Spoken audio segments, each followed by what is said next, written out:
नमस्कार साथियों, मैं हूं अमित दीप शर्मा और आप देख रहे हैं द बेस्ट ज्ञान। साथियों, आज के इस वीडियो में हम लोग देखेंगे साप्ताहिक करंट अफेयर्स। तो इसमें हम लोग देखेंगे 11 मार्च से 16 मार्च 2024 तक के महत्वपूर्ण करंट अफेयर्स प्रश्नों को। प्रश्न जो है वो नियुक्तियां, पुरस्कार, खेल, बैठकें, विज्ञान दिवस व अन्य महत्वपूर्ण टॉपिक से लिए गए हैं। तो यह वीडियो आपके सभी प्रतियोगी परीक्षाओं के लिए एक समान रूप से उपयोगी होने वाला है। तो वीडियो को बिना स्किप करे हुए पूरा जरूर देखें और चैनल पर नए हैं तो सब्सक्राइब कर लीजिएगा और अपने दोस्तों के साथ शेयर जरूर करिएगा। तो देखते हैं पहला प्रश्न। प्रश्न क्या है? 71वीं मिस वर्ल्ड का खिताब क्रिस्टीना प्लिसकोवा ने जीता है, वह किस देश की हैं? तो ये है चेक गणराज्य की, यानी ऑप्शन जो है वो सी सही होगा। तो चेक गणराज्य की 25 वर्षीय हैं क्रिस्टीना प्लिसकोवा। इन्होंने अभी 71वीं मिस वर्ल्ड का खिताब जीता है। वहीं रनर अप की हम बात करें तो ये यास्मीना जैटोन रही हैं, जो कि लेबनान की हैं, यानी हम लोग इन्हें उपविजेता भी कह सकते हैं। तो क्रिस्टीना प्लिसकोवा को पिछले वर्ष की मिस वर्ल्ड यानी 70वीं की नंबर की बात करें तो ये थी करोलिना बिलावस्का, जो कि पोलैंड की थी। इन्होंने ही अभी मिस वर्ल्ड का ताज पहनाया है, इसे क्रिस्टीना प्लिसकोवा को। ओके, तो इस वर्ष 71वें मिस वर्ल्ड की मेजबानी जो है वो भारत द्वारा की गई। ये बात आपको अच्छे से याद रखनी है। इस वर्ष जो मिस वर्ल्ड की मेजबानी है 71वें संस्करण की, जो भारत द्वारा की गई है। इस कार्यक्रम का जो आयोजन है वो 9 मार्च 2024 को मुंबई के जियो वर्ल्ड कन्वेंशन सेंटर में हुआ था। तो भारत की ओर से सिनी शेट्टी ने इस प्रतियोगिता में भाग लिया था। इसने भाई याद रखिएगा इनका नाम भी, सिनी शेट्टी ने, जो 112 प्रतिभागियों में से शीर्ष 8वें स्थान पर रही हैं। ठीक है, यानी कुल प्रतिभागी अगर इसमें बात करें तो 112 थे। ठीक है, जिसमें जो भारत की सिनी शेट्टी हैं वो 8वें स्थान पर रही थी। अब हम लोग बात कर लेते हैं भारत की अब तक की मिस वर्ल्ड की, यानी कौन कौन बन चुकी हैं। तो 1966 में बनी थी रीता फारिया। तो इन्हें ही हम लोग कह सकते हैं कि भारत की पहली मिस वर्ल्ड कौन थी, तो ये थी रीता फारिया, जो 1966 में बनी थी। उसके बाद बनी थी 1994 में ऐश्वर्या राय। ठीक है, 1997 बनी थी डायना हेडेन और 1999 में युक्ता मुखी बनी थी। वहीं 2000 में बनी थी प्रियंका चोपड़ा। उसके बाद 2017 में बनी थी मानुषी छिल्लर। तो सभी के नाम याद रखिएगा। बढ़ते हैं आगे। प्रश्न: राष्ट्रपति द्रौपदी मुर्मू द्वारा अंतर्राष्ट्रीय महिला दिवस के अवसर पर किसे राज्यसभा सदस्य के रूप में मनोनीत किया गया है? तो सही उत्तर है ऑप्शन बी, सुधा मूर्ति को। तो राष्ट्रपति द्रौपदी मुर्मू द्वारा लेखिका है, यानी सुधा मूर्ति जो है वो लेखिका है, याद रखिएगा। लेखिका सुधा मूर्ति को राज्यसभा सदस्य के रूप में मनोनीत किया गया है। वह जो सुधा मूर्ति हैं ये इन्फोसिस के सह संस्थापक नारायण मूर्ति की पत्नी है। इसकी पत्नी है भाई नारायण मूर्ति की, जो कि इन्फोसिस के सह संस्थापक हैं। और ब्रिटेन के जो प्रधानमंत्री हैं ऋषि सुनक, ठीक है, इनकी सास हैं, यानी जो सुधा मूर्ति की बेटी है वह ऋषि सुनक की पत्नी है। ओके, तो सुधा मूर्ति को वर्ष 2006 में, कब? वर्ष 2006 में पद्मश्री तथा वर्ष 2023 में पद्म भूषण सम्मान से सम्मानित किया गया था। तो ये पुरस्कार भी आपको याद रखने हैं, पूछा जा सकता है। बढ़ते हैं आगे। प्रश्न: हाल ही में जारी आंकड़ों के अनुसार कौन सा देश विश्व का दूसरा सबसे बड़ा मोबाइल उत्पादक देश बना है? तो ऑप्शन बी, ऑप्शन ए सही होगा, भारत। ओके, तो भारत दुनिया में मोबाइल उत्पादन के मामले में दूसरे स्थान पर आ गया है। वहीं पहले स्थान पर है चीन, तो इसे भी आपको याद रखना है। तो India cellular and electronic association के अनुसार यह क्षेत्र 2014 में, वर्ष 2014 में 78% आयात पर निर्भर था। तो भारत क्या था 2014 में 78% मोबाइल का आयात करता था। ठीक है, तो जो अब है, अब की अगर स्थिति हम देखें तो 97% आत्मनिर्भरता पर परिवर्तित हो गया, यानी 97% जितने भी मोबाइल भारत में यूज होते हैं उसके 97% मोबाइल का जो उत्पादन है वो भारत खुद से कर रहा है, यानी 3% आयात हो रहा है अभी भी। ठीक है, 3%। तो आंकड़ा आप याद रखिएगा। तो भारत ने वर्ष 2014 से 2024 यानी 10 वर्षों में 2.45 बिलियन मोबाइल फोन का उत्पादन किया है। बढ़ते हैं आगे। तो आगे बढ़ने से पहले साथियों आपके लिए एक सूचना है, द बेस्ट ज्ञान का जो ऑफिशियल ऐप है, ठीक है, वो आ चुका है प्ले स्टोर पर, जिसका लिंक मैंने डिस्क्रिप्शन में दे दिया है। तो वहां से आप लोग इस ऐप को डाउनलोड कर लीजिएगा। यहाँ पर आपको डेली करंट अफेयर का जो पीडीएफ है वो आप फ्री पढ़ सकते हैं और डेली क्विज जो है वो आप फ्री लगा सकते हैं। ठीक है, और भी तरह के जो PDF हैं वो फ्री दिए गए हैं, ठीक है, फ्री दिए गए हैं, आपको कोई चार्ज नहीं देना होगा। और हाँ, इस पर एक करंट अफेयर मेंबरशिप का कोर्स भी ऐड कर दिया गया है, ठीक है, कोर्स ऐड कर दिया गया है, जहां से आप उस कोर्स को परचेज कर सकते हैं और बहुत सारे तरह के करंट अफेयर्स को आप पढ़ सकते हैं, ठीक है। तो अधिक जानकारी के लिए आप डिस्क्रिप्शन में दिए गए लिंक पर क्लिक करें, और कोई भी समस्या आती है तो आप हमारी टीम से कांटेक्ट जरूर करें। पढ़ते हैं आगे। प्रश्न है, मार्च 2024 में केंद्र सरकार द्वारा नागरिक संशोधन अधिनियम यानी CAA को देश भर में लागू करने की अधिसूचना जारी की गई है। इसे राष्ट्रपति द्वारा कब मंजूरी दी गई थी? तो ऑप्शन सी सही होगा, वर्ष 2019 में। तो गृह मंत्री अमित शाह द्वारा लोकसभा में 9 दिसंबर 2019 को, कब भाई? 9 दिसंबर 2019 को नागरिक संशोधन अधिनियम यानी CAA को पेश किया गया था, जो 10 दिसंबर 2019 को पारित हो गया। कहां से भाई? लोकसभा से, ठीक है, लोकसभा से पारित होने की तिथि है 10 दिसंबर 2019, तथा 11 दिसंबर 2019 को राज्यसभा से भी पारित हो गया था। तत्कालीन राष्ट्रपति जी थे रामनाथ कोविंद, तो इनके द्वारा 12 दिसंबर 2019 को CAA को मंजूरी दे दी गई थी, जिसके बाद यह कानून बन गया था। अर्थात हम कह सकते हैं कि 12 दिसंबर 2019 को राष्ट्रपति जो थे तत्कालीन रामनाथ कोविंद जी, इनके द्वारा इस कानून पर हस्ताक्षर कर दिए गए थे। तो तीनों तिथियां बहुत महत्वपूर्ण है। लोकसभा में कब पारित हुआ? तो ये हुआ था 10 दिसंबर को, राज्यसभा में 11 दिसंबर को, और राष्ट्रपति जी ने साइन कब किए थे इस पे? 12 दिसंबर को। एक तिथि और महत्वपूर्ण है जिसके बारे में हम लोग बात करते हैं। तो केंद्र सरकार द्वारा 11 मार्च को, ये तिथि भी आपको याद रखनी है, 11 मार्च को नागरिक संशोधन अधिनियम यानी CAA को देश भर में लागू करने की अधिसूचना जारी कर दी गई, जिसके बाद से ये CAA जो है वो पूरे देश में लागू हो गया। तो ये चार तिथि जो है वो काफी महत्वपूर्ण है, 10 दिसंबर 2019, 11 दिसंबर 2019, 12 और 11 मार्च 2024। ओके, अब हम लोग बात कर लेते हैं थोड़ा शॉर्ट में कि CAA में क्या प्रावधान है। तो नागरिक संशोधन अधिनियम यानी CAA में के तहत 31 दिसंबर, ये तिथि भी महत्वपूर्ण है, 31 दिसंबर 2014 से पहले भारत में बांग्लादेश, पाकिस्तान, अफगानिस्तान से आए हिंदू, सिख, जैन, बौद्ध, पारसी और ईसाइयों सहित प्रताड़ना झेल चुके गैर मुस्लिम, याद रखिएगा मुस्लिम इसमें ऐड नहीं किए गए हैं, गैर मुस्लिम जो प्रवासी हैं उन्हें भारतीय नागरिकता देना है इस कानून के तहत, ठीक है। तो बढ़ते हैं आगे और देखते हैं अगला प्रश्न। प्रश्न है, राष्ट्रीय अनुसूचित जाति आयोग यानी NCSC के अध्यक्ष के रूप में किसे नियुक्त किया गया है या कौन बने हैं? तो ऑप्शन सी सही होगा, किशोर मकवाना। तो 11 मार्च 2024 को किशोर कुमार मकवाना ने राष्ट्रीय अनुसूचित जाति आयोग के अध्यक्ष के रूप में शपथ ग्रहण कर ली है। मकवाना जो है वो एक पत्रकार हैं व लेखक भी हैं। उनके अलावा लवकुश कुमार को राष्ट्रीय अनुसूचित जाति आयोग यानी NCSC के सदस्य के रूप में, ठीक है, सदस्य के रूप में शपथ ग्रहण की है, इनने लवकुश कुमार ने। ओके, अब हम लोग बात कर लेते हैं राष्ट्रीय अनुसूचित जाति आयोग की। तो भाई इसका जो गठन था वो 19 फरवरी 2004 को हुआ था और मुख्यालय नई दिल्ली में है। अगला प्रश्न है, विश्व उपभोक्ता अधिकार दिवस किस तिथि को मनाया जाता है? ऑप्शन ए सही होगा, 15 मार्च को। तो प्रत्येक वर्ष 15 मार्च को विश्व उपभोक्ता अधिकार दिवस के रूप में मनाया जाता है। आपसे थीम पूछ सकता है इस दिवस की, तो थीम बताएंगे उपभोक्ताओं के लिए निष्पक्ष और जिम्मेदार AI। ओके, तो पहली बार ये दिवस जो है वो 1983 में मनाया गया था। कभी कभी पहली बार का पूछ लेता है, तो ये 1983 में मनाया गया था। अब यहाँ पर एक नोट की बात हम करें तो राष्ट्रीय उपभोक्ता दिवस है वह 24 दिसंबर को प्रत्येक वर्ष मनाया जाता है।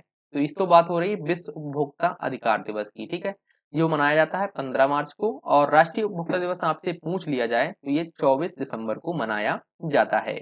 अगला प्रश्न है, केंद्रीय माध्यमिक शिक्षा बोर्ड के अध्यक्ष के रूप में हाल ही में किसे नियुक्त किया गया है? तो ऑप्शन जो है बी सही होगा, राहुल सिंह को। तो राहुल सिंह को CBSE यानी केंद्रीय माध्यमिक शिक्षा बोर्ड का अध्यक्ष नियुक्त किया गया है, जो निधि छिब्बर का स्थान लेंगे। किसका भाई? निधि छिब्बर का स्थान लेंगे। अब जो निधि छिब्बर हैं इन्हें अभी हाल ही में नीति आयोग के सलाहकार के रूप में नियुक्त किया गया है, इसीलिए राहुल सिंह ने इनका स्थान लिया है। ओके, अब हम लोग बात कर लेते हैं CBSE की। तो गठन होता है 2 जुलाई 1929 को, मुख्यालय नई दिल्ली में है। अगला प्रश्न है, मार्च 2024 में भारतीय रिजर्व बैंक द्वारा किस बैंक पर 1.40 यानी 40 करोड़ रुपए का जुर्माना लगाया गया है? तो जो ऑप्शन सी सही होगा, बैंक ऑफ इंडिया। तो भारतीय रिजर्व बैंक ने बैंक ऑफ इंडिया पर 1.40 करोड़ रुपए का जुर्माना लगाया है। बैंक ऑफ इंडिया पर जमा ब्याज दर, बैंकों में ग्राहक सेवा, अग्रिम पर ब्याज दर व अन्य निर्देशों का पालन न करने पर यह जुर्माना लगाया गया है। इसके साथ ही बंधन बैंक पर 29.55 लाख रुपए का तथा इंडोस पर कैपिटल फाइनेंस पर 10.60 लाख करोड़ रुपए का जुर्माना लगाया गया है। तो ये भी आपको याद रखना है। पढ़ते हैं आगे। प्रश्न है, मोहम्मद मुस्तफा हाल ही में किस देश के प्रधानमंत्री बने हैं? तो ऑप्शन डी सही होगा, फिलिस्तीन। तो फिलिस्तीन के नए प्रधानमंत्री के रूप में मोहम्मद मुस्तफा को नियुक्त किया गया है। उनकी नियुक्ति जो है वो राष्ट्रपति वहां के हैं फिलिस्तीन के, महमूद अब्बास, इनके द्वारा की गई है। साथियों, वीडियो जरा सा भी आपको महत्वपूर्ण लग रहा है तो आप इसे लाइक जरूर करें। क्या करना है आपको? लाइक करना है। कोई सुझाव है तो आप उसे कमेंट कर दीजिएगा, ठीक है। और अपने दोस्तों के साथ शेयर जरूर करें, ओके। इससे क्या होगा कि हमें थोड़ा हेल्प मिलेगी और ये वीडियो काफी लोगों तक पहुंच जाएगा। बढ़ते हैं आगे। प्रश्न है, हाल ही में जारी मानव विकास सूचकांक में भारत कौन से स्थान पर रहा है? तो ऑप्शन जो है बी सही होगा, 134वें स्थान पर। तो हाल ही में जारी संयुक्त राष्ट्र के मानव विकास सूचकांक 2022 में भारत 193 देशों की सूची में, कितने देशों की भाई? 193 देशों की सूची में 134वें स्थान पर रहा है। अब बात करें अगर हम वर्ष 2021 की, तो भारत इस सूचकांक में 135वें स्थान पर था, यानी एक स्थान सुधार हुआ है। कितना स्थान सुधार हुआ है भाई? एक स्थान। वहीं हम शीर्ष देशों की बात करें तो शीर्ष पर रहा है स्विट्जरलैंड, दूसरे और तीसरे स्थान पर रहा है नॉर्वे और आइसलैंड, यानी दूसरे स्थान पर नॉर्वे है और तीसरे स्थान पर जो है वो आइसलैंड है, ठीक है, आइसलैंड। तो अब हम देख लेते हैं प्रमुख देशों की स्थिति, जो भारत के पड़ोसी देश भी हैं और अन्य देश भी हैं, जैसे कि चीन जो है वो 75वें स्थान पर रहा है, ईरान 78वें स्थान पर रहा है, श्रीलंका 78वें स्थान पर रहा है, वहीं मालदीव 87वें स्थान पर रहा है, और भूटान की बात करें तो ये रहा है 125वें स्थान पर, वहीं बांग्लादेश 129वें स्थान पर है, और नेपाल की हम बात करें तो ये 146वें स्थान पर है, वहीं पाकिस्तान जो है वो 164वें स्थान पर रहा है। अब अगर अफगानिस्तान देखें तो ये 182वें स्थान पर रहा है, ओके। तो बढ़ते हैं आगे। प्रश्न है, राष्ट्रीय टीकाकरण दिवस की तिथि को मनाया जाता है? तो भाई ये दिवस जो है ये ऑप्शन ए सही होगा, यानी 16 मार्च को मनाया जाता है। कब? 16 मार्च को मनाया जाता है राष्ट्रीय टीकाकरण दिवस। तो प्रत्येक वर्ष 16 मार्च को राष्ट्रीय टीकाकरण दिवस के रूप में मनाया जाता है। थीम आपसे पूछी जा सकती है, तो थीम है टीके सभी के लिए काम करते हैं, ओके। तो पहली बार इस दिवस को 1995 में मनाया गया था, ठीक है। तो बढ़ते हैं आगे। प्रश्न है, जम्मू कश्मीर में अपना सरकारी गेस्ट हाउस बनाने वाला पहला राज्य कौन सा बन जाएगा? क्या? सरकारी गेस्ट हाउस। तो ये बनेगा महाराष्ट्र, यानी ऑप्शन डी सही होगा। तो महाराष्ट्र सरकार ने हाल ही में जम्मू कश्मीर में अपना सरकारी गेस्ट हाउस बनाएगी, ठीक है। कहाँ बनाएगी? जम्मू कश्मीर में, ओके। तो ये जो है बडगाम जिले के इचगाम में 2.5 एकड़ भूमि पर बनेगा। इसी के साथ महाराष्ट्र जम्मू कश्मीर में जमीन खरीदने वाला पहला राज्य बन जाएगा। अभी तक क्या था, जब धारा 370 लगी हुई थी, कौन सी? 370, तो यहाँ पर कोई भी अन्य राज्य का व्यक्ति जमीन नहीं खरीद सकता था। मतलब क्या? जम्मू कश्मीर के लोग ही आपस में एक दूसरे की जमीन खरीद सकते थे। तो अभी जब ये आर्टिकल 370 हट चुका है, ठीक है, तो यहाँ पर अब कोई भी व्यक्ति जो है वो जमीन खरीद सकता है। तो महाराष्ट्र ने खरीदने वाला जो है वो पहला राज्य बन जाएगा। बढ़ते हैं आगे। प्रश्न है, रेटिंग एजेंसी फिच ने वित्त वर्ष 2025 में भारत की जीडीपी वृद्धि दर कितने प्रतिशत रहने का अनुमान लगाया है? तो जो ऑप्शन बी सही है, यानी 7%, ओके। तो रेटिंग एजेंसी है फिच, इसी ने अभी वित्त वर्ष 2025 में भारत की जीडीपी वृद्धि दर के अपने पूर्वानुमान, यानी पहले जो अनुमान लगाया था 6.5% का, इसे बढ़ाकर अब 7% कर दिया है। बढ़ते हैं आगे। प्रश्न है, महास्वप्निकुंड नामक पुस्तक हाल ही में किसके द्वारा लिखी गई है? तो ऑप्शन बी सही होगा, पी विक्रम द्वारा। तो महास्वप्निकुंड यानी इसका अर्थ अगर हम देखें तो एक महान दूरदर्शी नामक पुस्तक जो है वो हाल ही में पत्रकार पी विक्रम द्वारा लिखी गई है। जिसका विमोचन सुप्रीम कोर्ट के पूर्व न्यायाधीश बी गोपाल गौड़ा और आंध्र प्रदेश के पूर्व मुख्यमंत्री एन चंद्रबाबू नायडू द्वारा किया गया। ठीक है, यानी लॉन्च किया गया। पढ़ते हैं आगे। प्रश्न है, एडमिरल लक्ष्मी नारायण रामदास का हाल ही में देहांत हो गया, उन्हें किस वर्ष रेमन मैग्सेसे पुरस्कार से सम्मानित किया गया था? तो ऑप्शन ए सही है, 2004 में। तो एडमिरल लक्ष्मी नारायण दास का अभी हाल ही में 91 वर्ष की उम्र में देहांत हो गया। तो उन्हें वर्ष 2004 में रेमन मैग्सेसे पुरस्कार से सम्मानित किया गया था। उन्होंने जो है एडमिरल लक्ष्मी नारायण रामदास, इन्होंने दिसंबर 1990 से सितंबर 1993 तक 13वें नौसेना प्रमुख के रूप में कार्य किया था। ये भी आपको अच्छे से याद रखना है। पढ़ते हैं आगे। प्रश्न है, विश्व किडनी दिवस की तिथि को मनाया जाता है? तो सही उत्तर आपका हो जाएगा ऑप्शन 14 मार्च। ठीक है, ऑप्शन बी 14 मार्च। तो ये दिवस जो है भाई 14 मार्च को इस वर्ष मनाया गया है, यानी प्रत्येक वर्ष नहीं मनाया जाता है 14 मार्च को। ठीक है, तो थोड़ा जान लेते हैं विस्तार से। तो प्रत्येक वर्ष मार्च माह के दूसरे गुरुवार को, कब भाई? मार्च माह के दूसरे गुरुवार को, ये आपको याद रखना है। प्रत्येक वर्ष मार्च माह के दूसरे गुरुवार को विश्व किडनी दिवस के रूप में मनाया जाता है, जो इस वर्ष 14 मार्च 2024 को मनाया गया। कभी कभी तिथि ये आगे पीछे भी बढ़ सकती है। थीम की अगर हम बात करें तो ये थीम है सभी के लिए किडनी स्वास्थ्य। पहली बार इस दिवस को वर्ष 2006 में मनाया गया था। बढ़ते हैं आगे। प्रश्न है, मार्च 2024 के दौरान किस राज्य के अहमदनगर जिले का नाम परिवर्तित कर अहिल्या नगर कर दिया गया है? तो ऑप्शन जो है वो डी सही होगा, महाराष्ट्र। तो महाराष्ट्र की कैबिनेट द्वारा अहमदनगर जिले का नाम परिवर्तित कर अहिल्या नगर करने का निर्णय लिया गया है। इसके साथ ही बेल्हा तहसील का नाम बदलकर राजगढ़ कर दिया गया है। और राज्य कैबिनेट द्वारा इसके साथ ही 8 उपनगरीय रेलवे स्टेशन, क्या 8 उपनगरीय रेलवे स्टेशनों का नाम बदलने की भी मंजूरी दी गई है, जो निम्नलिखित हैं। तो देख लेते हैं भाई कौन कौन से 8 उपनगरीय रेलवे स्टेशन के नाम बदले गए हैं। इनमें पहले स्थान पर आता है करी रोड स्टेशन, जिसका नाम कर दिया गया है लालबाग स्टेशन। वही सेंट हर्स्ट रोड स्टेशन को डोंगरी कर दिया गया है। मरीन लाइन्स को मुंबा देवी, चरनी रोड को गिरगांव और कॉटन ग्रीन को काला चौकी स्टेशन। वहीं डॉकयार्ड स्टेशन को मझगांव स्टेशन, किंग सर्कल को पार्श्वनाथ स्टेशन, मुंबई सेंट्रल को किया गया है जगन्नाथ शंकर सेठ स्टेशन। ओके, तो बढ़ते हैं आगे। प्रश्न है, केंद्र सरकार द्वारा विदेश सचिव का कार्यकाल विस्तार 6 माह बढ़ा दिया गया है, विस्तार कर दिया गया है 6 माह। विदेश सचिव का नाम बताइए? तो ऑप्शन ए सही होगा, इनका नाम है विनय मोहन क्वात्रा। तो केंद्र सरकार द्वारा भारत विदेश सचिव विनय मोहन क्वात्रा का कार्यकाल 6 माह बढ़ा दिया गया है, जो 30 अप्रैल 2024 को समाप्त हो रहा था, यानी 30 अप्रैल 2024 को समाप्त हो रहा था। अब इसमें 6 माह प्लस कर दिया गया है। अब वह इस पद पर 31 अक्टूबर 2024 तक अथवा अगले आदेश तक कार्यरत रहेंगे। यानी क्या इसका मतलब है कि अभी और भी इसका मतलब बढ़ाया जा सकता है और नहीं भी बढ़ाया जा सकता है। ठीक है, तो क्वात्रा जो है वो इस पद पर अप्रैल 2022 से कार्य कर रहे हैं। ओके, बढ़ते आगे। प्रश्न है, भारतीय चुनाव आयोग के चुनाव आयुक्त के रूप में किसे नियुक्त किया गया है? तो भाई ऑप्शन जो है वो सी सही होगा, ज्ञानेश कुमार को और सुखवीर सिंह संधू को। तो प्रधानमंत्री नरेंद्र मोदी के नेतृत्व वाली समिति ने ज्ञानेश कुमार और सुखवीर सिंह संधू को चुनाव आयुक्त के रूप में नियुक्त किया है।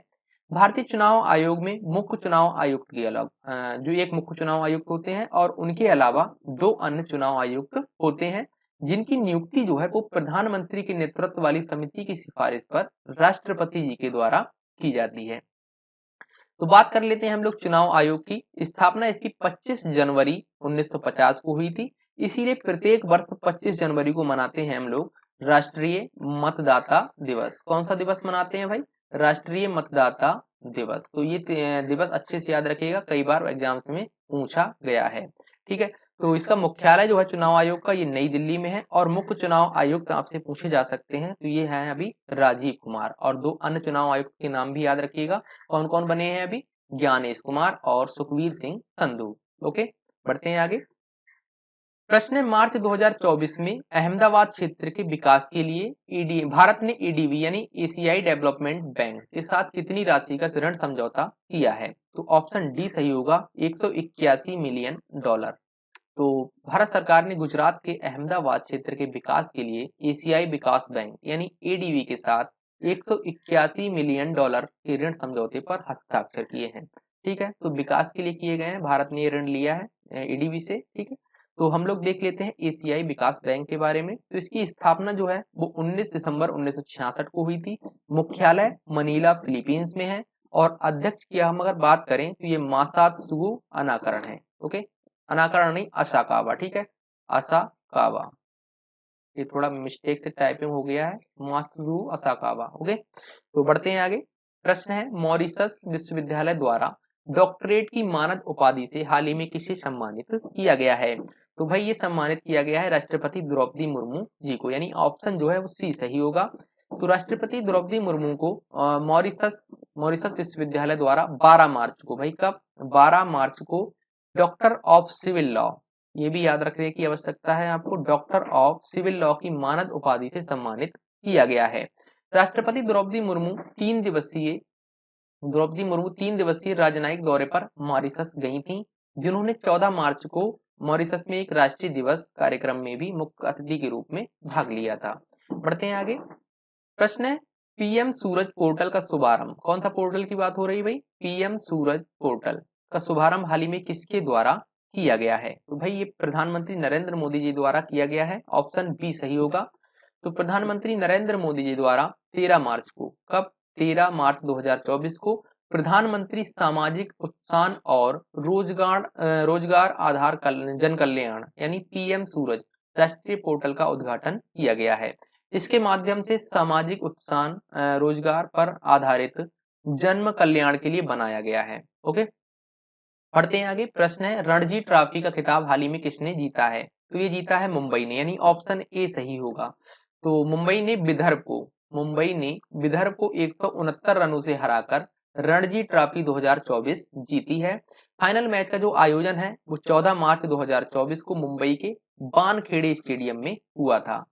तो मुंबई ने 8 साल बाद इस ट्रॉफी को जीता है। ठीक है, तो वर्ष 2023 में, यानी एक साल पहले की हम बात करें तो वर्ष 2023 में सौराष्ट्र ने जीती थी ये ट्रॉफी, किसे हराकर? बंगाल को हराकर। ओके, पढ़ते हैं आगे। प्रश्न है, मार्च 2024 के दौरान जारी लैंगिक असमानता सूचकांक यानी GII में भारत कौन से स्थान पर रहा है? तो ऑप्शन डी सही होगा, 108वें स्थान पर।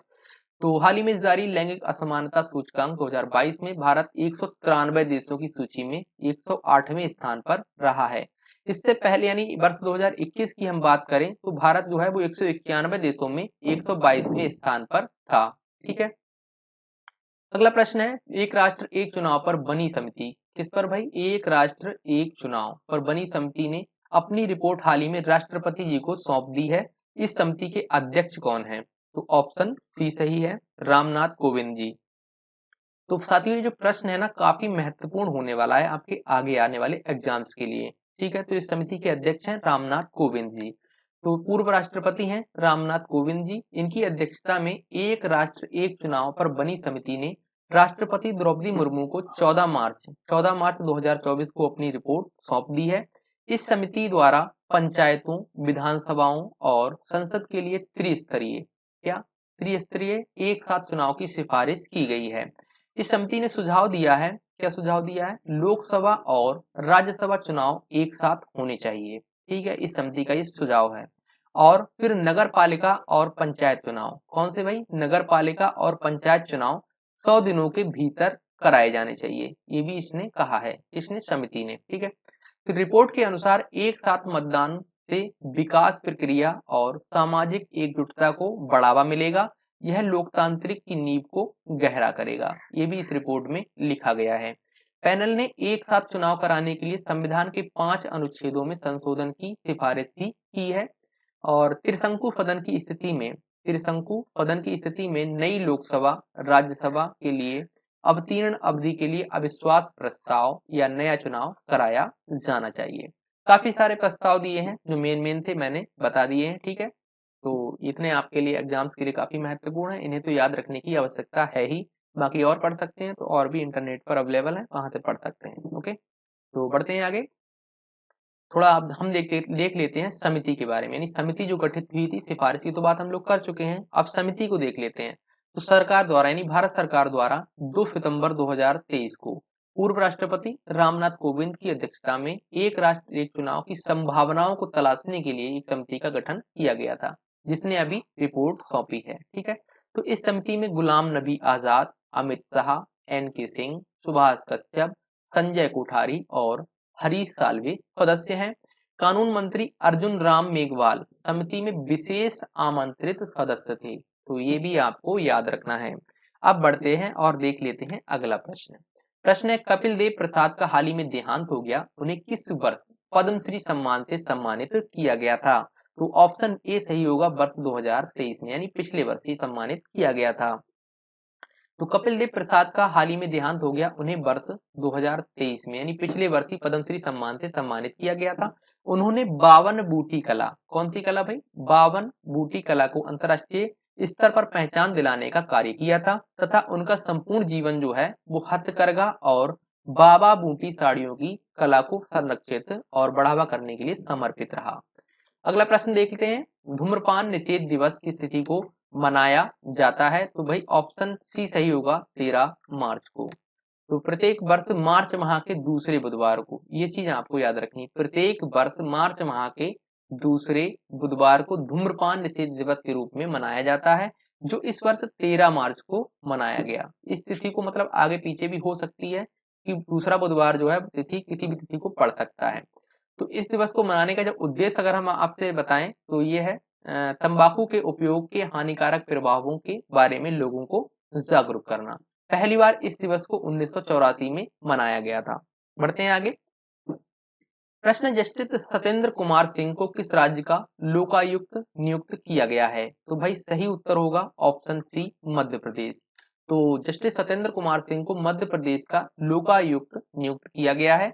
मध्य प्रदेश के जो राज्यपाल हैं मंगू भाई पटेल, उन्होंने मतलब जो है वो शपथ दिलाई है। ठीक है, किसे? जस्टिस सत्येंद्र कुमार सिंह को। बात करें अगर हम मध्य प्रदेश की राजधानी भोपाल में है और राज्यपाल तो अभी बता ही दिए, मंगू भाई सगन भाई पटेल, और मुख्यमंत्री अभी नए बने हैं मोहन यादव। बढ़ते हैं आगे।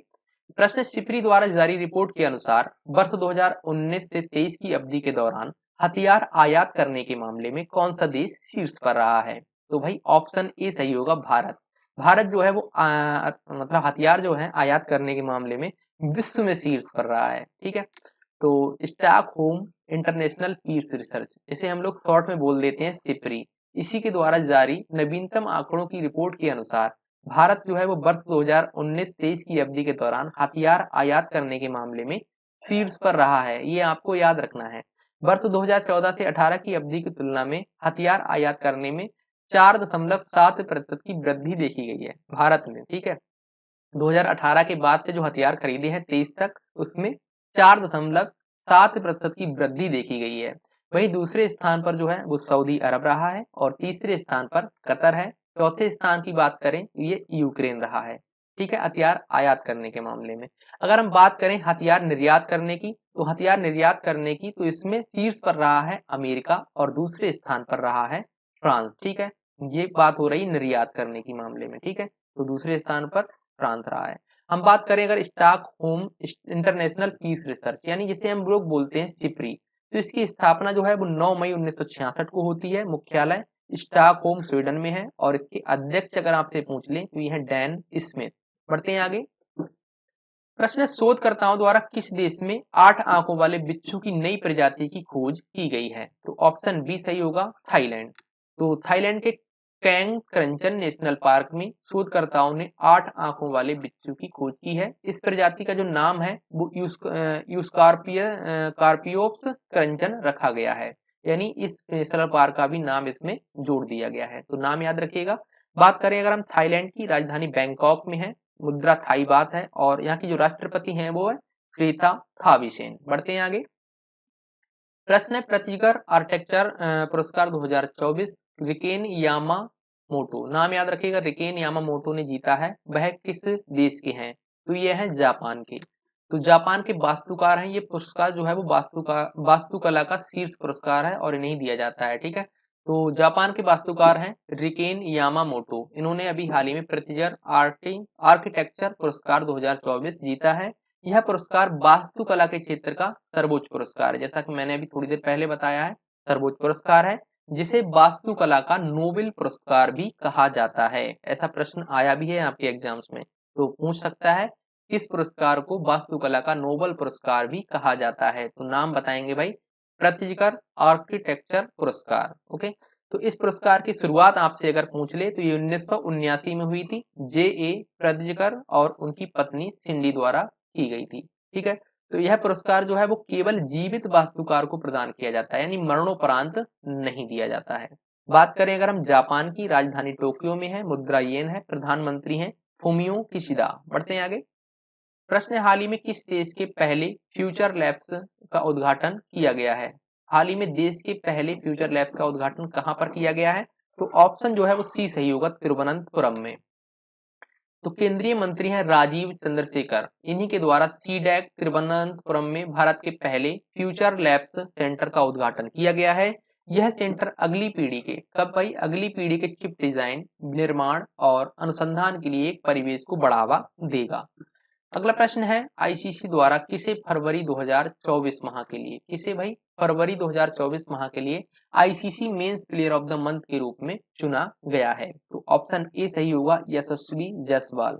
तो आईसीसी द्वारा है भारतीय बल्लेबाज यशस्वी जायसवाल, इन्हें ही अभी फरवरी 2024 माह के लिए ICC men's player of the month के रूप में चुना गया है। अगला प्रश्न है, आईसीसी द्वारा किसे फरवरी 2024 माह के लिए ICC women's player of the month के रूप में चुना गया है? तो इसका ऑप्शन ए सही होगा, एनाबेल सदरलैंड। तो ये आईसीसी द्वारा ऑस्ट्रेलिया की बल्लेबाज हैं, ऑस्ट्रेलिया की बल्लेबाज हैं एनाबेल सदरलैंड। ठीक है, इन्हें ही अभी फरवरी 2024 माह के लिए ICC women's player of the month के रूप में चुना गया है। बात करें अगर हम आईसीसी की, तो इसकी स्थापना होती है 15 जून 1909 को। मुख्यालय इसका है यूएई यानी संयुक्त अरब अमीरात, और अध्यक्ष हैं ग्रेग बार्कले। बढ़ते हैं अगले प्रश्न की ओर। प्रश्न है, हाल ही में किस राज्य सरकार ने नागरिकता संशोधन अधिनियम यानी सीएए को लागू न करने की घोषणा की है? तो भाई ये घोषणा की गई है तमिलनाडु ने, तमिलनाडु सरकार ने। तो तमिलनाडु के मुख्यमंत्री हैं एम.के. स्टालिन, इन्होंने अभी राज्य में नागरिकता संशोधन अधिनियम यानी सीएए को लागू न करने की घोषणा की है। तो मुख्यमंत्री ने इस अधिनियम को तमिलनाडु में शिविरों में रहने वाले अल्पसंख्यकों और श्रीलंकाई तमिलों के खिलाफ बताते हुए 12 मार्च 2024 को यह घोषणा की है। आपको अगर ध्यान हो तो 11 मार्च को ही इस कानून को देश भर में लागू किया गया था। ठीक है, तो दरअसल केंद्रीय गृह मंत्रालय द्वारा 11 मार्च 2024 को देश भर में नागरिकता संशोधन अधिनियम यानी सीएए को लागू करने के लिए अधिसूचना जारी की गई थी। तो अभी तमिलनाडु जो है वो पहला राज्य बन गया है जिसने कह दिया है भाई हम सीएए को अपने राज्य में लागू नहीं करेंगे, और उन्होंने ये सब हवाला दे दिया है। ठीक है, अब हम लोग बात कर लें अगर तमिलनाडु की, राजधानी चेन्नई में है और राज्यपाल है आर.एन. रवि, और मुख्यमंत्री तो अभी बात हुई है उनके बारे में, ये है एम.के. स्टालिन। बढ़ते हैं आगे। प्रश्न है, आईएए गोल्डन कंपास अवार्ड से हाल ही में किसे सम्मानित किया गया है? ऑप्शन ए सही होगा, श्रीनिवासन स्वामी को। तो इंटरनेशनल एडवर्टाइजिंग एसोसिएशन यानी आईएए द्वारा श्रीनिवासन स्वामी को आईएए गोल्डन कंपास अवार्ड से सम्मानित किया गया है। जो श्रीनिवासन स्वामी हैं ये आरके स्वामी लिमिटेड के अध्यक्ष और प्रबंध निदेशक हैं। वह इस अवार्ड को प्राप्त करने वाले उद्योग जगत के, किसके भाई, उद्योग यानी व्यापार जगत के पहले व्यक्ति बन गए हैं। पढ़ते हैं आगे। प्रश्न है, केंद्र सरकार ने किस तिथि को हैदराबाद मुक्ति दिवस के रूप में मनाने की घोषणा की है? यह प्रश्न आपकी आगामी परीक्षाओं के लिए काफी महत्वपूर्ण हो सकता है, तो आप इसे अच्छे से नोट कर लीजिएगा कहीं पे। तो ये भाई तिथि है 17 सितंबर को। तो केंद्र सरकार ने अभी हाल ही में 17 सितंबर को हैदराबाद मुक्ति दिवस के रूप में मनाने की घोषणा कर दी है। तो केंद्र सरकार ने हैदराबाद को आजाद कराने वाले शहीदों को याद करने व उनका सम्मान करने के उद्देश्य से प्रत्येक वर्ष, कब भाई, प्रत्येक वर्ष 17 सितंबर को हैदराबाद मुक्ति दिवस के रूप में मनाने की घोषणा की गई है।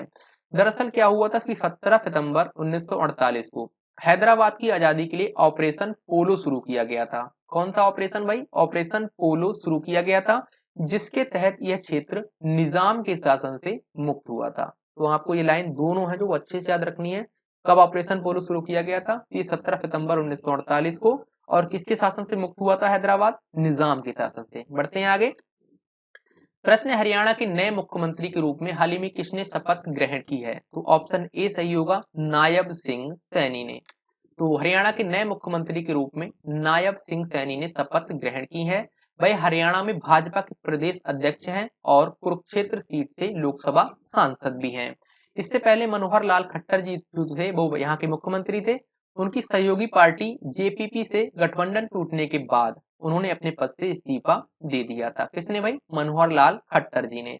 तो मनोहर लाल जो खट्टर हैं वर्ष 2014 से हरियाणा के मुख्यमंत्री थे। ठीक है, अभी तक बहुत लंबा रिकॉर्ड रहा है। 2014 से अभी 2024 हो गया है, नहीं पूरा 10 साल। तो हरियाणा के बारे में अगर हम बात करें तो राजधानी कहां पर है? चंडीगढ़ में। राज्यपाल है बंडारू दत्तात्रेय और मुख्यमंत्री अभी बने हैं ये नायब सिंह सैनी। बढ़ते हैं आगे। प्रश्न, धनराज टी को किस बैंक का कार्यकारी निदेशक नियुक्त किया गया है? ऑप्शन ए सही होगा, इंडियन ओवरसीज बैंक।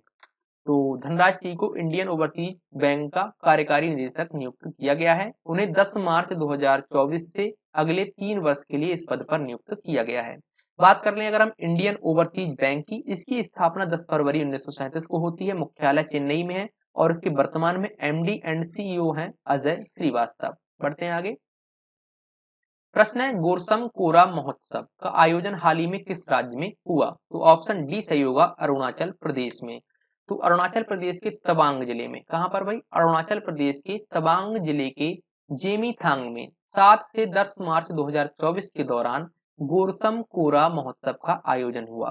देखिए क्या होता है साथियों, आपके एग्जाम्स में उत्सव और महोत्सव से सवाल आते हैं, तो इसके लिए ये सवाल जो है वो काफी महत्वपूर्ण है आगामी परीक्षाओं के लिए, तो आप लोग अच्छे से याद रखें। महोत्सव की थीम आपसे अगर पूछ ली जाए तो थीम इसकी रखी गई थी जीरो बेस्ट फेस्टिवल। ओके, तो इस महोत्सव में भूटान समेत पड़ोसी क्षेत्रों के तीर्थ यात्रियों ने भाग लिया। इसमें गोरम चर्च भिक्षुओं द्वारा पवित्र मंत्रों का जाप कर पारंपरिक बौद्ध अनुष्ठानों का प्रदर्शन किया गया था। बात करें अगर हम अरुणाचल प्रदेश की, राजधानी है ईटानगर और राज्यपाल है कैवल्य त्रिविक्रम परनायक और मुख्यमंत्री हैं पेमा खांडू। पढ़ते हैं आगे। प्रश्न, सी रिसर्च नेटवर्क हाल ही में किसके द्वारा लॉन्च किया गया है? तो ये ऑप्शन बी सही होगा, यूजीसी द्वारा। तो विश्वविद्यालय अनुदान आयोग यानी यूजीसी द्वारा लैंगिक असमानता से निपटने व समान प्रतिनिधित्व को बढ़ावा देने के लिए सी रिसर्च नेटवर्क इन इंडिया यानी शेरनी जिसे हम लोग बोल सकते हैं, लॉन्च किया गया है। बात करें अगर यूजीसी की, स्थापना 1956 में हुई थी, मुख्यालय नई दिल्ली में है और अध्यक्ष हैं एम जगदीश कुमार। बढ़ते हैं आगे। प्रश्न, डीआरडीओ द्वारा कहां से मिशन दिव्यास्त्र का सफलतापूर्वक परीक्षण किया गया है? तो भाई ऑप्शन बी सही होगा, उड़ीसा से। तो डीआरडीओ द्वारा 11 मार्च 2024 को उड़ीसा के डॉक्टर एपीजे अब्दुल कलाम द्वीप से मिशन दिव्यास्त्र का सफलतापूर्वक परीक्षण किया गया है। मिशन दिव्यास्त्र के तहत multiple independently targetable re entry vehicle यानी MIRV प्रौद्योगिकी से लैस स्वदेशी रूप से विकसित अग्नि 5 मिसाइल का सफल परीक्षण किया गया है। मिशन दिव्यास्त्र के सफल परीक्षण के बाद जो है भारत उन चुनिंदा देशों में शामिल हो गया है जिनके पास MIRV क्षमता है। अब बात करें अगर हम डीआरडीओ की, तो स्थापना 1 जनवरी 1958 को हुई थी, मुख्यालय नई दिल्ली में है और अध्यक्ष हैं डॉक्टर समीर बी कौमत। बढ़ते हैं आगे। प्रश्न, हाल ही में किस राज्य सरकार द्वारा नींगल नालामा योजना की शुरुआत की गई है? तो भाई ऑप्शन जो है वो सही होगा ए, ठीक है, तमिलनाडु। तो तमिलनाडु सरकार द्वारा नींगल नालामा योजना की शुरुआत की गई है। इसका जो उद्देश्य आपसे पूछ ले तो प्रमुख योजनाओं के कार्यान्वयन की समीक्षा करना और जनता की शिकायतों का समाधान करना है। आपसे अगर पूछे नींगल नालामा का अर्थ क्या है, तो इसका अर्थ है क्या आप ठीक हैं।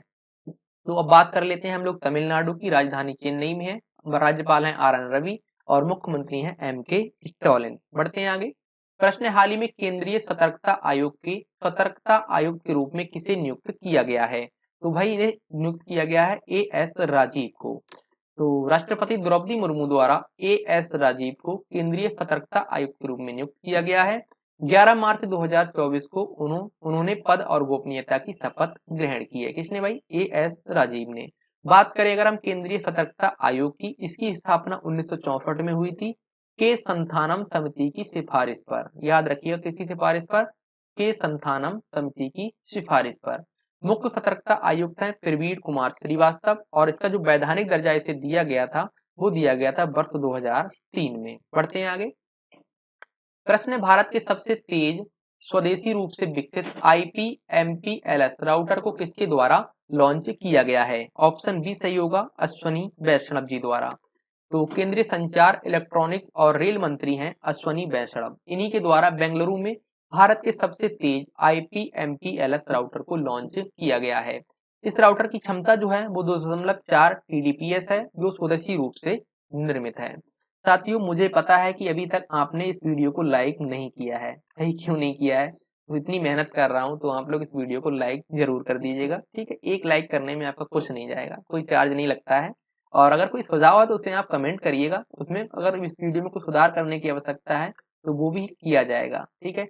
और एक मित्र को कम से कम शेयर कर दें, या आप कोई स्टडी से रिलेटेड ग्रुप है उसमें शेयर कर दीजिए। जिससे क्या होगा, यहाँ पर देखने वालों की संख्या है उसमें वृद्धि होगी और हमें काम करने में बहुत ज्यादा मजा आएगा, ठीक है। तो बढ़ते हैं आगे और देख लेते हैं अगला प्रश्न। प्रश्न, लेखक अमिताभ घोष को किस देश के प्रतिष्ठित इरास्मस पुरस्कार से सम्मानित किया गया है? इरास्मस पुरस्कार 2024 से सम्मानित किया गया है। तो भाई सही उत्तर है ऑप्शन डी, नीदरलैंड। तो नीदरलैंड के प्रतिष्ठित इरास्मस पुरस्कार 2024 से भारतीय लेखक हैं अमिताभ घोष, इन्हें सम्मानित किया गया है।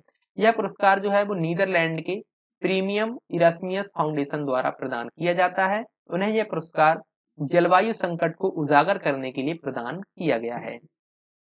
वह इस पुरस्कार को नवंबर 2024 में प्राप्त करेंगे, ठीक है। अभी इनके नाम की घोषणा कर दी गई है, लेकिन उन्होंने अभी पुरस्कार जो है वो प्राप्त नहीं किया है। इसे वो नवंबर 2024 में प्राप्त कर लेंगे। पढ़ते हैं आगे। प्रश्न है, भारतीय पैरालंपिक समिति के अध्यक्ष के रूप में किसे नियुक्त किया गया है? तो ऑप्शन ए जो सही होगा, देवेंद्र झाझरिया को। तो भाला फेंक खिलाड़ी हैं देवेंद्र झाझरिया, इन्हें अभी हाल ही में भारतीय पैरालंपिक समिति के अध्यक्ष के रूप में नियुक्त किया गया है। वह 2 बार के पैरालंपिक स्वर्ण पदक विजेता हैं। उन्होंने वर्ष 2004 में एथेंस तथा 2016 में रियो ओलंपिक में F46 विकलांगता श्रेणी में स्वर्ण पदक जीते थे। वहीं राजस्थान वह जो है वो राजस्थान के चुरू से भाजपा सीट पर आगामी लोकसभा चुनाव को लड़ रहे हैं, यानी उम्मीदवार हैं। बढ़ते हैं आगे। प्रश्न है, प्रधानमंत्री नरेंद्र मोदी द्वारा किस राज्य की सेला टनल, कहां पर भाई, किस राज्य की सेला टनल का हाल ही में उद्घाटन किया गया है? तो सही उत्तर है ऑप्शन सी, अरुणाचल प्रदेश। तो प्रधानमंत्री नरेंद्र मोदी द्वारा 9 मार्च को, कब भाई, 9 मार्च 2024 को वर्चुअली माध्यम से अरुणाचल प्रदेश के ईटानगर में सेला सुरंग यानी टनल का उद्घाटन किया गया है। इसका निर्माण जो है वो सीमा सड़क संगठन यानी BRO द्वारा किया गया है, जिसमें लगभग 825 करोड़ रुपए की लागत आई है। यह सुरंग जो है वो अरुणाचल प्रदेश के कामेंग जिले को तवांग को असम के तेजपुर से जोड़ती है। ओके, तो बढ़ते हैं आगे और देखते हैं अगला प्रश्न। ऑस्कर अवार्ड 2024 में किसे सर्वश्रेष्ठ पिक्चर का अवार्ड मिला है? तो ऑप्शन ए सही होगा, ओपेनहाइमर। तो ऑस्कर अवार्ड 2024 में सर्वश्रेष्ठ फिल्म का जो अवार्ड है वो ओपेनहाइमर को मिला है और इसके निर्देशक आपसे पूछे जा सकते हैं, तो उनका नाम है क्रिस्टोफर नोलन। अगला प्रश्न है, ऑस्कर अवार्ड 2024 में किसे सर्वश्रेष्ठ अभिनेता का अवार्ड प्रदान किया गया है? तो भाई ऑप्शन जो है सी सही होगा, किलियन मर्फी को। तो ऑस्कर अवार्ड 2024 में सर्वश्रेष्ठ अभिनेता का जो अवार्ड है वो किलियन मर्फी को मिला है और इनकी फिल्म कौन सी थी? ओपेनहाइमर। ओपेनहाइमर के लिए सर्वश्रेष्ठ अभिनेता का अवार्ड प्रदान किया गया है। वहीं सर्वश्रेष्ठ अभिनेत्री आपसे पूछ ले तो ये अवार्ड मिला है एम्मा स्टोन को और इन्हें फिल्म पुअर थिंग्स के लिए प्रदान किया गया है। अगला प्रश्न देख लेते हैं, तो ये है, ऑस्कर अवार्ड 2024 में किसे सर्वश्रेष्ठ सहायक अभिनेत्री का अवार्ड मिला है? तो ऑप्शन ए सही होगा, दबाइन जॉ रेडोल्फ। तो अब देख लेते हैं हम लोग ऑस्कर अवार्ड्स के बारे में पूरी डिटेल्स में। तो ऑस्कर अवार्ड 2024 में सहायक अभिनेत्री का जो अवार्ड है वो दबाइन जॉय रेडोल्फ को फिल्म द होल्ड ओवर्स के लिए प्रदान किया गया है। वहीं सर्वश्रेष्ठ सहायक अभिनेता का अवार्ड, ये तो अभिनेत्री की बात हो गई भाई, ये अभिनेता का अवार्ड जो है वो रॉबर्ट डाउनी जूनियर को प्रदान किया गया है फिल्म ओपेनहाइमर के लिए। अब देख लेते हैं हम लोग ऑस्कर अवार्ड। तो संस्करण जो था ये 96वां संस्करण था, यानी 96। ओके, तो इसका आयोजन था वो लॉस एंजल्स अमेरिका में हुआ था। आयोजन की तिथि थी 10 मार्च को। अब देख लेते हैं हम लोग विजेताओं के बारे में। तो ऑस्कर अवार्ड में जो बेस्ट पिक्चर यानी बेस्ट सर्वश्रेष्ठ फिल्म है ये ओपनहाइमर को मिला है। वहीं बेस्ट इंटरनेशनल फीचर फिल्म का जो अवार्ड है वो द जोन ऑफ इंटरेस्ट को मिला है, ये फिल्म है ब्रिटेन की। ओके, तो बेस्ट डायरेक्टर का जो अवार्ड है वो क्रिस्टोफर नोलन को मिला है ओपनहाइमर फिल्म के लिए।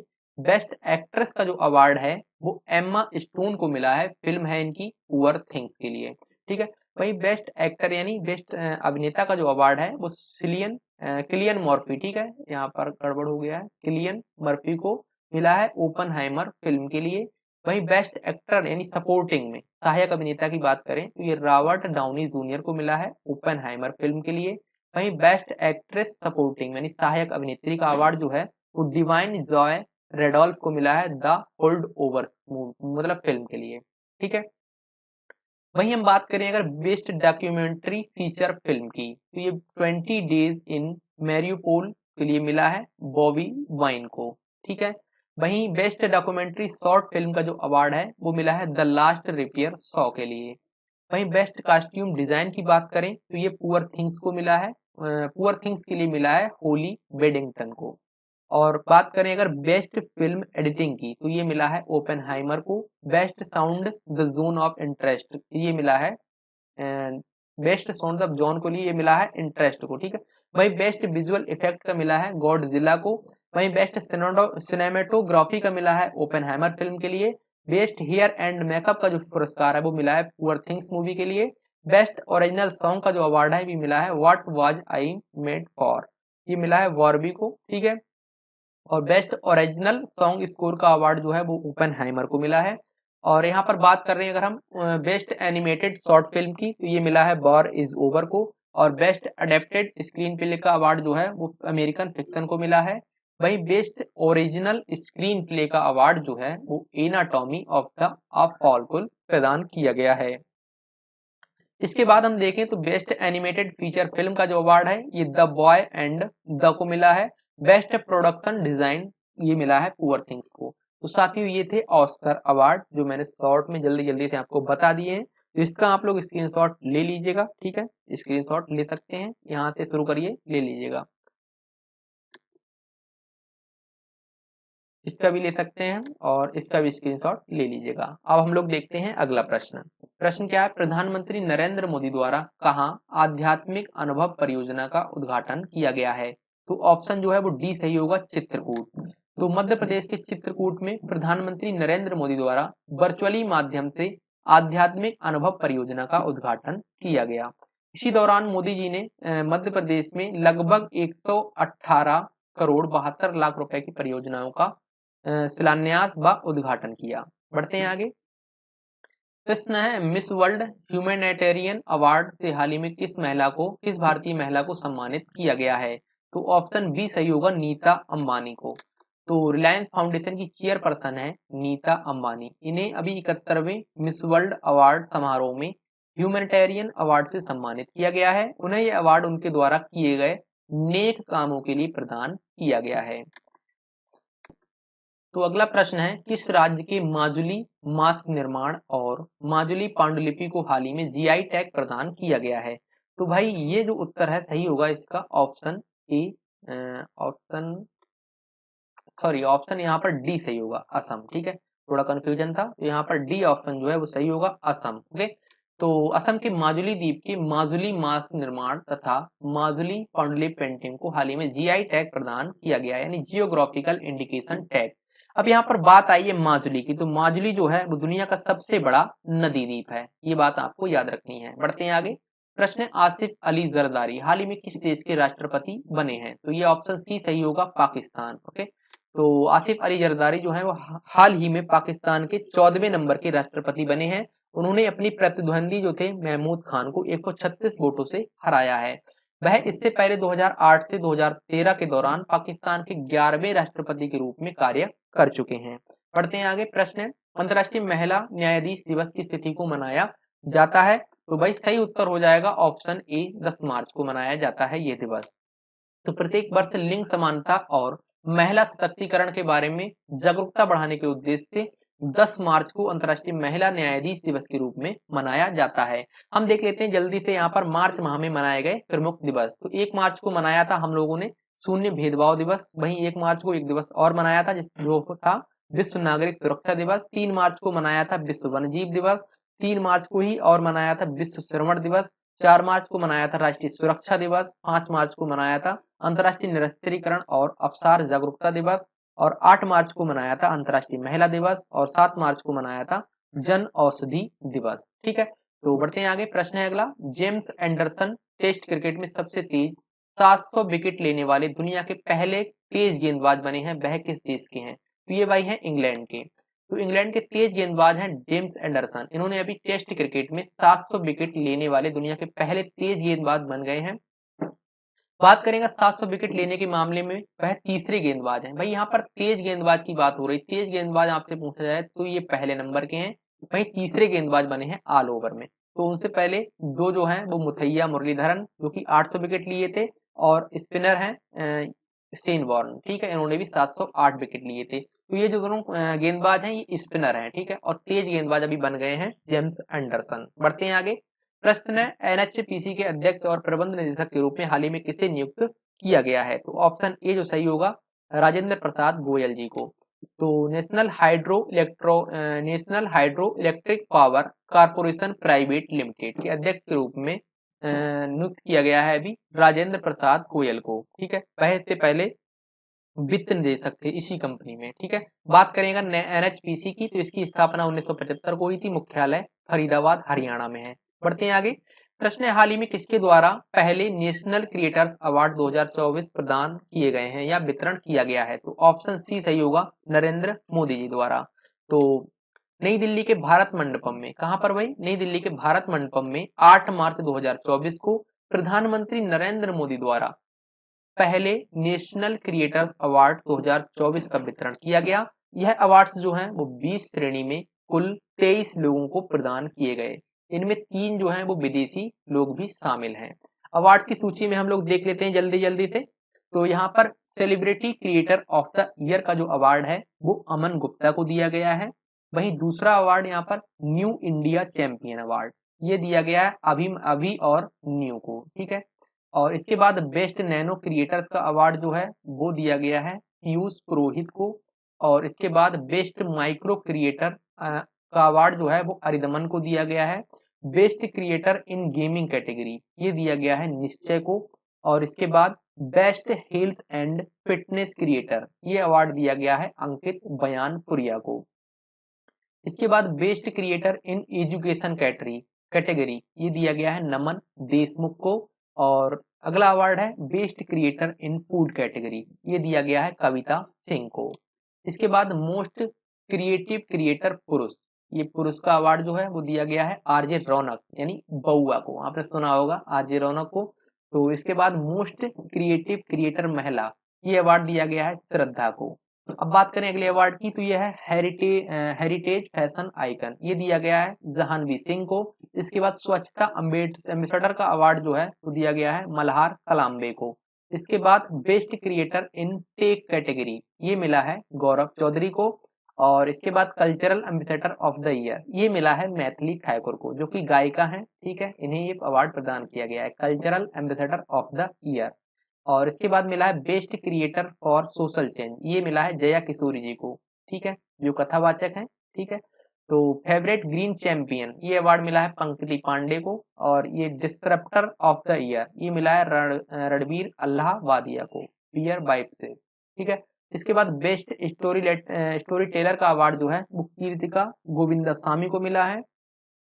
इसके बाद मोस्ट इम्पैक्टफुल एग्री क्रिएटर का अवार्ड जो है वो लक्ष्य डवास को मिला है। और फेवरेट ट्रेवल क्रिएटर का जो अवार्ड है वो कामिया जानी को प्रदान किया गया है। इसके बाद बेस्ट इंटरनेशनल क्रिएटर्स की अवार्ड करें तो ये ड्रू हिक्स को प्रदान किया गया है। ठीक है, तो ये थे क्रिएटर्स अवार्ड जो इस साल पहली बार प्रदान किए गए हैं। तो इन लोगों में प्रमुख जो नाम है वो याद जरूर रखिएगा, जैसे मैथिली ठाकुर जी हो गई, जया किशोरी जी हो गई, ठीक है, आरजे रौनक जी हो गए, और भी काफी नाम है। तो आप इन्हें एक बार जरूर पढ़ लीजिएगा क्योंकि ये पहले अवार्ड्स हैं। बढ़ते हैं आगे। प्रश्न है, हाल ही में the measles and rubella partnership द्वारा किस देश को मीजल्स एंड रूबेला चैंपियनशिप पुरस्कार से सम्मानित किया गया है? तो ऑप्शन डी सही होगा, भारत को। तो the measles and rubella partnership द्वारा भारत को मीजल्स एंड रूबेला चैंपियन पुरस्कार से सम्मानित किया गया है। यह पुरस्कार खसरा और रूबेला रोगों की रोकथाम में विशेष योगदान के लिए मिला है। किसे भाई? भारत को, अपने देश भारत को। तो 6 मार्च 2024 को वाशिंगटन डीसी में अमेरिकन रेड क्रॉस मुख्यालय में यह अवार्ड प्रदान किया गया, जिसे भारतीय दूतावास मिशन के उप प्रमुख हैं त्रिप्रिया रंगनाथन, इन्होंने ये जो है पुरस्कार भारत की ओर से प्राप्त किया है। बढ़ते हैं आगे। प्रश्न है, महिला एवं बाल विकास मंत्रालय कब से कब तक पोषण पखवाड़ा 2024 का आयोजन करेगा? तो ऑप्शन ए सही है, 9 मार्च से 23 मार्च तक। तो भारतीय महिला एवं बाल विकास मंत्रालय जो है वो इस तिथि से इस तिथि तक आयोजन कर रहा है। तो महिला एवं बाल विकास मंत्रालय 9 मार्च से 23 मार्च 2024 तक 15 दिवसीय, भाई 15 दिवसीय पोषण पखवाड़ा का आयोजन कर रहा है। इसका जो उद्देश्य आपसे पूछ ले तो यह पोषण आहार प्रथाओं और महिलाओं के स्वास्थ्य के बारे में जागरूकता फैलाना। बढ़ते हैं आगे। प्रश्न है, अंतर्राष्ट्रीय सौर गठबंधन का 97वां देश हाल ही में कौन सा बना है? तो ये बना है पनामा। ठीक है, नाम याद रखिएगा। तो पनामा आधिकारिक रूप से अंतर्राष्ट्रीय सौर गठबंधन का 97वां देश बन गया है। इसकी घोषणा जो है वो विदेश मंत्रालय के प्रवक्ता रणधीर जायसवाल द्वारा की गई। पनामा के बारे में देखें तो इसकी राजधानी है पनामा सिटी, मुद्रा है पनामियाई बाल्बोआ और अमेरिकी डॉलर। राष्ट्रपति हैं लोरेंटिनो कोर्टिजो। बढ़ते हैं आगे। प्रश्न है, भारत सरकार द्वारा हाल ही में किस खेल प्रतियोगिता में पदक विजेताओं को सरकारी नौकरी के लिए पात्र घोषित किया गया है? तो ऑप्शन डी सही होगा, उपरोक्त सभी, यानी खेलो इंडिया यूथ गेम्स, खेलो इंडिया पैरा गेम्स, ठीक है, इसके बाद खेलो इंडिया यूनिवर्सिटी गेम्स। तो केंद्रीय खेल मंत्री अनुराग सिंह ठाकुर द्वारा 6 मार्च को, कब भाई? 6 मार्च 2024 को घोषणा की गई कि अब सभी खेलो इंडिया प्रतियोगिताओं, यानी जिनमें है खेलो इंडिया यूथ गेम्स, खेलो इंडिया पैरा गेम्स और खेलो इंडिया यूनिवर्सिटी गेम्स में पदक विजेताओं को सरकारी नौकरी के लिए पात्र बना दिया गया है। यानी जो पदक विजेता हैं वो अब सरकारी नौकरी के लिए पात्र होंगे इन उपयुक्त खेलों के। ठीक है, तो बढ़ते हैं आगे और देखते हैं अगला प्रश्न। प्रश्न CISF का 55वां स्थापना दिवस हाल ही में किस तिथि को मनाया गया? तो भाई इस दिवस को मनाया था 10 मार्च को। कब मनाया गया भाई? 10 मार्च को। तो CISF ने 10 मार्च को अपना 55वां स्थापना दिवस मनाया। अब बात करेगा हम CISF की, तो फुल फॉर्म होती है सेंट्रल इंडस्ट्रियल सिक्योरिटी फोर्स। स्थापना इसकी होती 10 मार्च 1969 को, मुख्यालय नई दिल्ली में है और महानिदेशक है नीना सिंह। पढ़ते हैं आगे। प्रश्न, मार्च 2024 के दौरान निम्न में से किसने इंडिया यूके अचीवर्स अवार्ड जीता है? तो ऑप्शन डी सही होगा, ए और बी दोनों, यानी जोया अख्तर और अस्मा खान। तो फिल्मकार हैं जोया अख्तर और अस्मा खान। इन्हें भारतीय मूल की जो ब्रिटिश शेफ हैं, जो अस्मा खान है भारतीय मूल की ब्रिटिश शेफ है, इन्होंने लंदन में इंडिया यूके अचीवर्स अवार्ड जीता है। तो ये थी साथियों वीकली करंट अफेयर्स जो 11 मार्च से आपकी 16 मार्च तक की थी। ठीक है, तो उम्मीद करते हैं ये वीडियो आपको पसंद आई होगी, और अगर पसंद आई है तो आपको लाइक करना है। ठीक है, लाइक कर देना है और अपने दोस्तों के साथ शेयर कर देना है। ठीक है, हाँ, अगर आपका कोई भी सुझाव है इससे संबंधित, ठीक है, तो उसे आपको करना है कमेंट।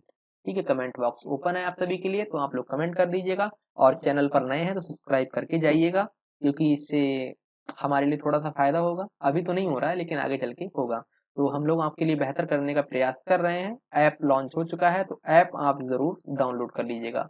यहाँ पर क्या है, आपको डेली करंट अफेयर का जो क्यूज है, डेली करंट अफेयर का क्यूज जो है वो आपको फ्री ऑफ कॉस्ट मिल जाएगा, और इससे क्या होगा, आपका डेली करंट अफेयर का रिवीजन होता रहेगा। और हाँ, प्लस इसके साथ जो डेली करंट अफेयर का डिटेल्स PDF है, डिटेल्स PDF जो है वो भी आपको ऐप के अंदर पढ़ने के लिए मिल जाएगा। इसे आप डाउनलोड तो नहीं कर सकते, लेकिन आप पूरा का पूरा आप पढ़ सकते हैं। ठीक है, पढ़ना ही जरूरी है। अगर आप इसे डाउनलोड भी करना चाहते हैं तो आप लोग मेंबरशिप ले लीजिए। मेंबरशिप बहुत ज्यादा कॉस्टली नहीं है, सभी के लिए अफोर्डेबल है, बहुत ही कम प्राइस में है। लिंक डिस्क्रिप्शन में है, तो सबसे पहले आप ऐप को डाउनलोड कर लीजिएगा। ठीक है, तो थैंक्स फॉर वॉचिंग, और स्वस्थ रहिए, मस्त रहिए और अपनी अपनी पढ़ाई में व्यस्त रहिए। जय हिंद।